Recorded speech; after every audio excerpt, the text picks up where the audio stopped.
Bienvenidos amigos un día más al podcast literario This is Hathor Publishing, un espacio donde las historias pues salen también de las páginas para convertirse en diálogo. Y hoy nos vamos a entrar en un territorio donde la literatura deja de ser lectura y se convierte también en experiencia viva. Hablaremos de cómo los escape rooms pueden transformar las obras literarias en narrativas inmersivas, de ese delicado equilibrio que puede haber entre la fidelidad del texto original y esa libertad lúdica y este enorme potencial de abrir también la puerta de la literatura a nuevos públicos a través del juego, de la participación y de la emoción. Y para ello pues tenemos el honor de conversar hoy con Diego Velasco, que es director de Rombo Code Madrid, que está pues situado estos locales en el pleno centro de Madrid, pero también cabe decir que es el mejor escape room valorado, según hemos podido investigar y según pues la puntuación también de todos los participantes. Bienvenido a este espacio. Muchas gracias. Y bueno, pues me apetecía muchísimo hablar también en este primer Book Fest que estamos haciendo en las redes sociales sobre la adaptación literaria, ¿no? Y la pregunta obligada es que tiene que tener una obra literaria realmente para convertirse pues en un misterio, ¿no? Y ser parte de un escape room. Bueno, es una pregunta muy interesante. A ver, nosotros como creadores de Escape Room siempre buscamos unas temáticas que llamen al cliente, que llamen la atención de un primer vistazo. Normalmente lo más tópico son robos de bancos, desactivar bombas, etcétera. Hay libros, lógicamente, que van de eso. Eh, entonces buscamos sobre todo algo que sea fácil de entender de un primer vistazo. Eh, Cualquier libro podría llevarse a Escape Room realmente si solo con el título ya te incita a entender lo que hay que hacer, ya sea descubrir un asesinato, tener una misión especial como un agente doble. Entonces, te diría que la sinopsis de cualquier libro nos puede ayudar a empezar a desarrollar un juego de escape. Bueno, vosotros tenéis ahora mismo varias opciones, ¿no? Uno, digamos, una de las opciones que me llamó la atención, pues es un célebre de la literatura, ¿no? Ya no voy a decir de España universal, ¿no? Que es el misterio de Don Quijote, ¿no?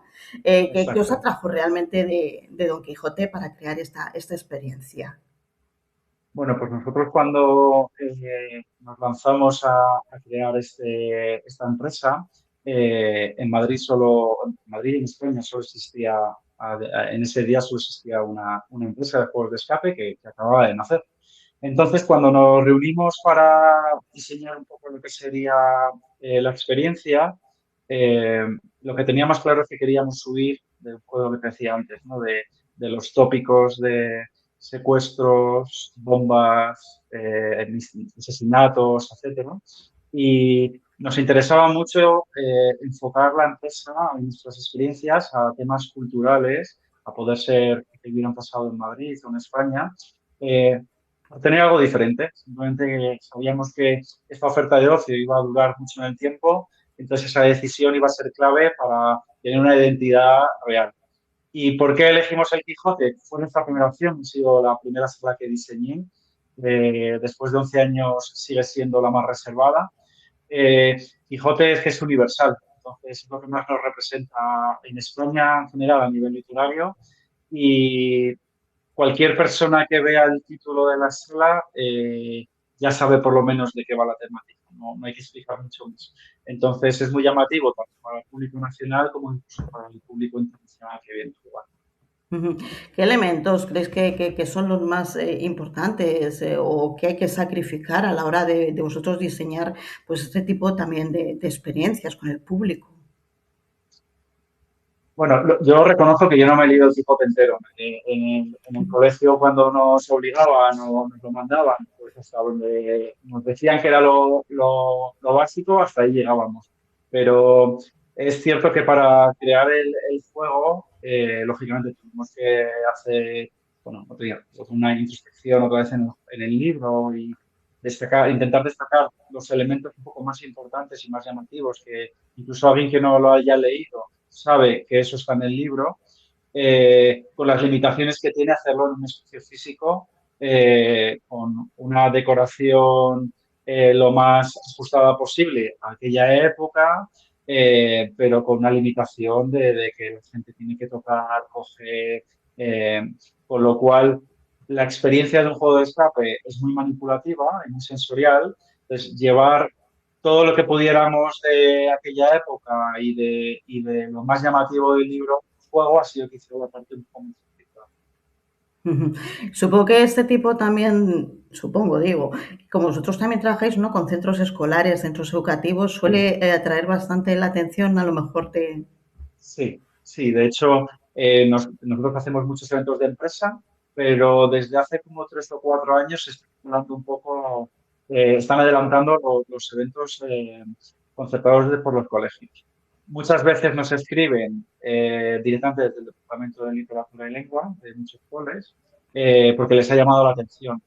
El único inconveniente que se encuentran es que nosotros tenemos 2 salas iguales del Misterio de Don Quijote. El máximo de participantes son 14. Entonces, muchas veces te escriben que son 30, 40 o 50. Entonces, o bien les ofreces venir solo a esa experiencia durante varios turnos consecutivos, entonces todos los alumnos pasarían por ese juego, o bien una parte del alumnado pasa por ese juego, mientras que otros juegan simultáneamente a otras actividades que a veces lo que hacen y el año siguiente cambian y rotan, entonces acaba el mismo colegio, acaba viniendo años consecutivos a hacerlo. Pero, por ejemplo, esta semana querían sí o sí el Misterio del Quijote y vinieron desde las 10 de la mañana hasta las 4 de la tarde, cada hora y media venía un grupo de 14, un grupo de 14, un grupo de 14, porque era lo que estaban viendo en clase y querían hacer como el cierre del cuatrimestre con esa actividad. Ujú. De ahí pasamos a la saga de Amanda Black. Es decir, en este Sí. caso, pues totalmente diferente, ¿no? ¿Cómo nace esta idea? ¿Por qué se valora?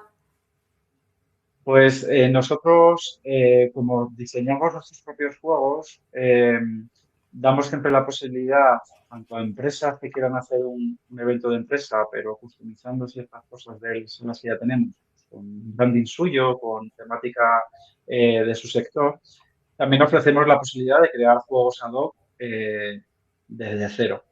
Y nos llegó una solicitud de Penguin, de la editorial, eh, diciendo que, bueno, pues que la saga de Amanda Black, el nuevo libro, y que habían pensado en tematizar una sala con partes de esa novela e invitar a público, hacer un sorteo entre su público infantil juvenil y que vinieran a jugar.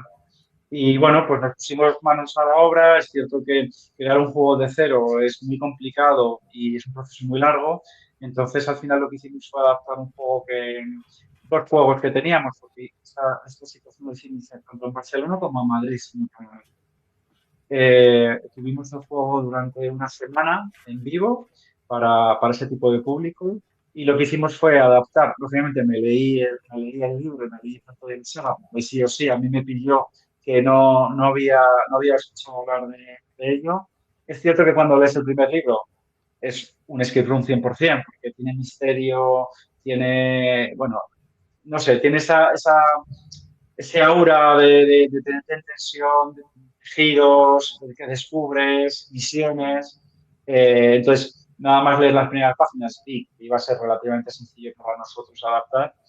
Y luego, bueno, pues la parte complicada es decir, vale, ¿cómo llevo estas páginas a un juego y que la gente que venga, que se lo ha leído, diga, anda, mira, como en el libro, anda, pues esto estaba, mira, y el objeto que tanto Amanda estudiaba, pues también lo tienen aquí. Esa es la parte más complicada, el buscar material para poner dentro de la sala que no sea un pegote y que realmente los jugadores digan, soy parte del grupo de Amanda y estoy haciendo una misión para ellos. Claro, yo te iba a preguntar precisamente por los derechos, pero en este caso me has Sí. comentado que es directamente a la editorial. Bueno, pues yo creo que eso es fabuloso, ¿no? Que una editorial Fue tan... fantástico, fue fantástico. De hecho, vino a jugar la ilustradora, Ujú. que es la mujer de Juan Gómez Jurado. Vino a jugar con niños que no sabían que iban a venir, que iba a venir, entonces se metió a jugar con ellos, luego estuvo firmándoles los libros. La verdad es que fue un evento muy, muy bonito y luego también un público que no suele ser el más común para nosotros, que es el público infantil juvenil. El hecho de que vengan sus situaciones, tengan juegos específicamente para ellos, que se lleven un buen recuerdo, hace también que para nuestro sector pues, sea un público que conozca a través de la literatura los escape rooms. Entonces, ganamos ambas partes. La otra forma era que a través de los escape rooms conozca la literatura y en este caso era al contrario, era un público al que nosotros no teníamos acceso y gracias a Amanda Black pues nos conocieron.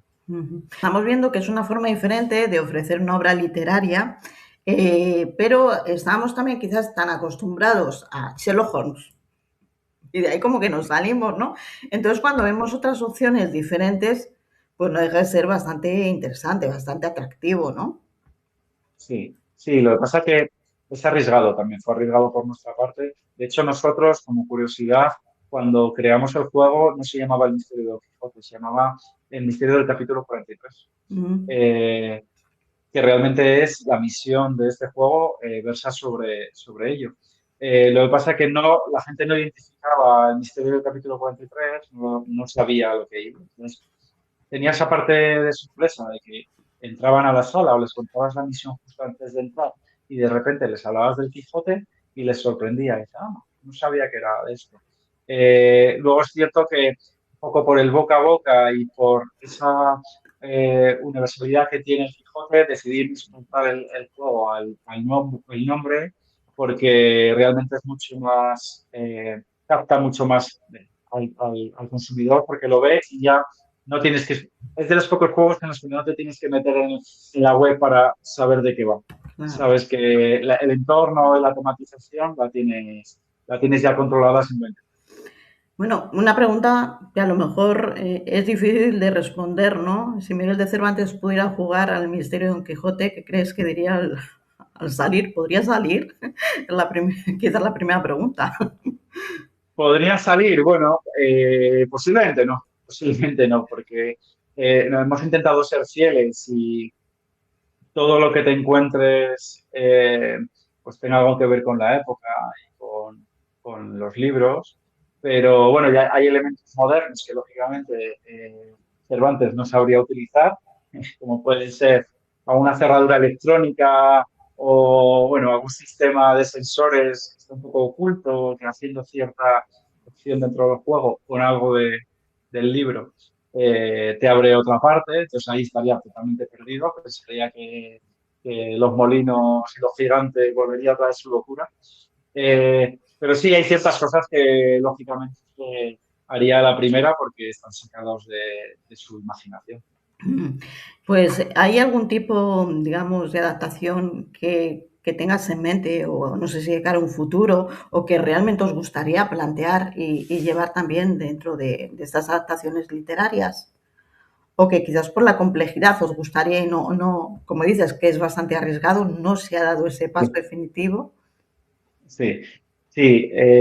Cuando diseñamos las salas, en su día pensábamos lo que te decía, ¿no? En aspectos culturales que hubieran pasado en Madrid o en España. Nuestra segunda sala que creamos se llamaba La Fuga de Casanova, que versaba también como sobre Giacomo Casanova, que era un espía. Bueno, eran muchas cosas, que lo conoces sobre todo porque era el amante de todos los amantes, ¿no? Pero cuando empezamos a indagar sobre su vida, también vimos que también era escritor, era artista. Eso quiere decir que realmente si encontráramos o cualquier hilo donde tirar de cualquier obra literaria que hubiera tenido espacio en Madrid, en España, y que tenga una mínima de temática interesante y llamativa, nosotros la cogeríamos y le daríamos una vuelta. El principal problema ahora mismo por el cual no seguimos haciendo eso es porque en Madrid nos hemos quedado sin espacio y necesitaríamos tener otro local. Ideas hay muchas, pero necesitaríamos volver a empezar casi de cero con un local nuevo, una temática nueva y una construcción, etcétera. Por mi parte, por ejemplo, te diría que me gustaría llevar a un juego de escape cualquier juego, cualquier libro de novela negra con giros que no sabes hasta el último momento qué es lo que va a pasar con roles, incluso es una parte complicada meter un ejemplo. Si cada jugador antes de empezar tuviera un rol con el cual jugara durante el juego, que a la final sería distinto, porque dependería mucho más de los jugadores que del propio juego. Ujú. Bueno, pues nos quedamos ahí con esa propuesta de futuro. Ya saliéndonos un poco en sí del aspecto también más literario, como me has comentado que también eres socio de esta franquicia que está en diferentes ciudades de España, que no deja de ser una aventura. Yo no sé ahora cuánto tiempo lleva ya en marcha esta apuesta empresarial. Nosotros creamos la empresa a principios de 2015. Tenemos ya 11 años y medio. En este tiempo, supongo que esto ha evolucionado, ha ido cambiando, ¿no? Los que hemos participado de vez en cuando en estas experiencias, a mí me parecen súper divertidas. De hecho, bueno, cuando ves que no consigues salir, te pones bastante nervioso, ¿no?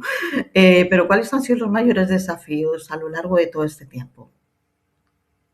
Bueno, el principal desafío para nosotros y para cualquier sector, yo creo que fue la pandemia. Ya es un logro el haber sobrevivido a la pandemia en nuestro sector, porque al Mm. final es un espacio cerrado, que entran 4 o 5 jugadores, toquetean todo, y en esa época en la que había que tener todo pues, muy limpio, el teclado, de un grupo a otro, fue un esfuerzo enorme el conseguir un poco mantener. Eh, los clientes son realmente los que nos dicen si seguir o no seguir ciertas líneas. Hay juegos que empezaron en 2015 que ya no los tenemos, pero por ejemplo en el caso del Misterio de Don Quijote, que fue nuestro primer juego y ahora mismo es el juego que más demanda tiene. Eh, Nos sigue sorprendiendo porque es un juego clásico comparado con los juegos que hemos ido haciendo nuevos, que tienen un poquito más de tecnología y quizá un poquito más de profesionalidad a la hora de la exploración o de la tonificación del espacio. Pero el Misterio de Don Quijote tiene algo que gusta mucho, tanto si no has jugado nunca como si has jugado. Entonces, son los clientes los que nos van marcando un poco en los pasos a seguir. Eh, Más allá del esfuerzo de mantener una clientela recurrente, eh, intentar captar a los nuevos. Quizá yo te diría que el mayor reto es al final la economía hace que el ocio poco a poco pase un poco a otros niveles de prioridad. Entonces, ya no es una actividad, antiguamente era actividad número uno, por así decirlo. Si había que hacer un plan de ocio, principalmente en Madrid, en Barcelona, eh, hacer un escape room y salir a cenar era como el pack. Sí. Ahora mismo que las cosas económicamente están un poquito más complicadas, los precios han subido de todo, la vida cuesta un poquito más, Mm. ya no estamos en ese escalafón. Y quizá nuestro mayor reto es conseguir que la gente joven venga, porque seguimos teniendo, o sea, igual que la empresa ha crecido, los clientes que teníamos son los que han ido creciendo con nosotros. Nos Mm. cuesta mucho enganchar al público nuevo a 25 años, se cuesta mucho, que era nuestro primer público. Y Ujú. esos de 25 ahora tienen 35, 36 y siguen jugando. Ujú. Pero la gente joven es todavía la que le cuesta ver esta actividad como una prioridad a tener en cuenta a la hora de su ocio. Estas nuevas generaciones, ¿no? Es en donde más ahora mismo hay que trabajar, por lo que estás comentando. Sí, es cierto. Y luego también el personal ha cambiado mucho. Claro. En 11 años no tiene nada que ver los Game Master, que son las personas que te Ujú. atienden y que son como un jugador más detrás de la Claro. pantalla, escuchando y viendo. No tienen nada que ver los que teníamos hace 11 años eh, con los que tenemos ahora, porque la mayor parte de los Game Masters son gente joven, entre 20, 22, 23 años, estudiantes que tienen ese trabajo como complemento, como trabajo inicial a sus estudios. Entonces también cuesta. Es un hito el conseguir, pues eso, que la gente se involucre y se mantenga y que viva un poco la experiencia profesional dentro de sus pros y sus Ujú. contras, pero de una manera como muy metidos en ello. Es cierto que, por suerte, trabajar en un escape room es muy divertido. Raro es la persona que se va porque no se lo pasa bien. Claro. Normalmente los trabajadores que tenemos se van porque continúan sus estudios o encuentran trabajos un poquito más estables o de más horas, pero los que están se lo pasan pipa. Bueno, yo llevo 11 años y de las cosas que más me gusta es ponerme unos auriculares y seguir una sesión. Claro. Y además supongo que también sirve mucho de orientar, para orientar, digamos, a los que vienen un poquito perdidos, sobre todo cuando no sabes qué elegir, ¿no? Porque siempre es la Sí, duda, ¿no? ¿Qué es qué es lo que va con uno, con la personalidad, que puede divertir o no puede divertir más? sí. De todas maneras, el misterio de Don Quijote, por ejemplo, vuelve un poco al juego. Si a nosotros nos llaman, es lo que te decía, algo tiene que vale tanto para los primerizos como para los expertos. Nosotros siempre es el juego que recomendamos. Es, vente a jugar al misterio de Don Quijote, da igual que seas 4, que seáis 8, que seáis 14, veniros, porque es como nuestra apuesta segura. Y los otros dos juegos que tenemos son espectaculares y a la gente les encanta. Pero es como, conócenos por esto y ya te vas a quedar con nosotros. Pues lo que hemos estado escuchando y lo que nos damos cuenta, pues es todo lo que puede aportar realmente un escape room también a una obra literaria que no puede ofrecer incluso la literatura tradicional y convencional. Pues con esto ya cerramos este episodio del podcast literario Isis Hathor Publishing, incluido en este primer Book Festival. Gracias por acompañarnos, Diego Velasco, director de Muchas Rumbo gracias. Code en Madrid, concretamente, aunque como hemos visto también es socio de esta franquicia, que está en diferentes lugares de España. Y aquellos pues, que no la conozcan, pues tan solo tienen que buscar en internet dónde se encuentran, ¿no? Para disfrutar de estas experiencias y, ante todo, acompañarnos también en este viaje literario por compartir tanto y que esperamos que sean muchos, muchos años más los que pues sigas al frente del negocio, sobre todo porque no deja de ser también un negocio muy creativo, ¿no? Muy de estar ingeniando y que las nuevas generaciones, pues como ha dicho, pues vean que también aquí hay una oportunidad de diversión, de entretenimiento y de descubrir muchísimas cosas. Un placer tenerte con nosotros. Un placer para mí también. Muchas gracias. Y a todos ustedes, pues como siempre le digo, nos escuchamos muy pronto y que sean muy, muy felices.